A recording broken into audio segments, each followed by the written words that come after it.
In this unit, I want to talk with you about internationalizing your shop in Shopware 6 and exactly how the whole process works.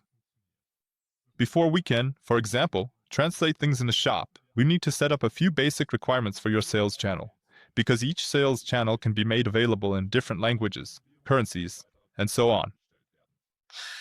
So let's go to our user training, and currently in this sales channel, English is set as the main language and the United States of America is set as the default country.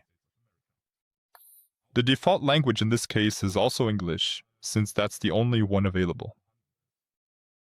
Now I can go in here and, for example, we could say that we also want to add German. Once that's done, I click on Save. But that doesn't have any effect yet.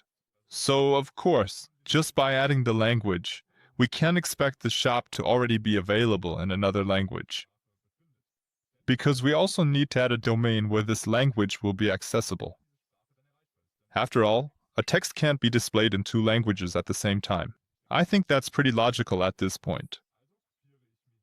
So I'll copy my shop's domain for the storefront and then click on Create Domain.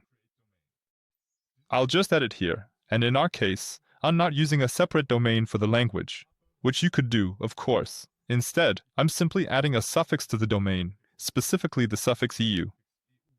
This way, I want to target my EU customers.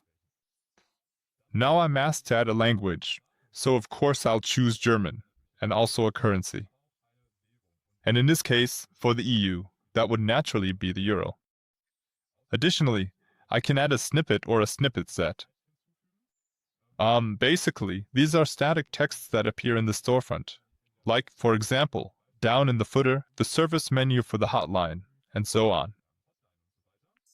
If I select this here, I can later make changes to this set in the settings under snippets. I can then look them up there. For example, I can also just find them by the text displayed in the storefront and then edit them there. So now I just click on Add Domain, then save everything, and we'll take a look at it directly in the storefront. For example, I just opened a product from our shop here, and what immediately stands out as something new is the language switch.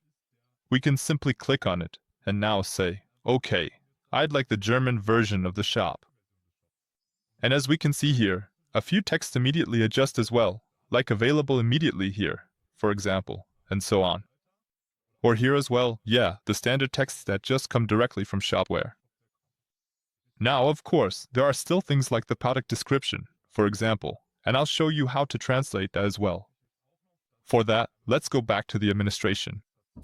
Here, we can now go to our catalogs and then to our products. And here, for example, I could now select the guitar we just looked at, and yeah, here I would see everything we've already defined for this guitar during the user training. If I now want to, for example, translate the description of the guitar, I could simply click on English up here and then select the language in which I want to edit the guitar or the texts.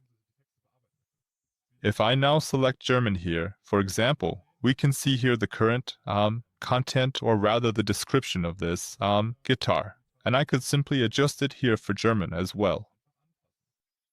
And when I'm satisfied with my changes, I save everything. Then I get this little checkmark displayed up here again, and that's how it will appear in the storefront.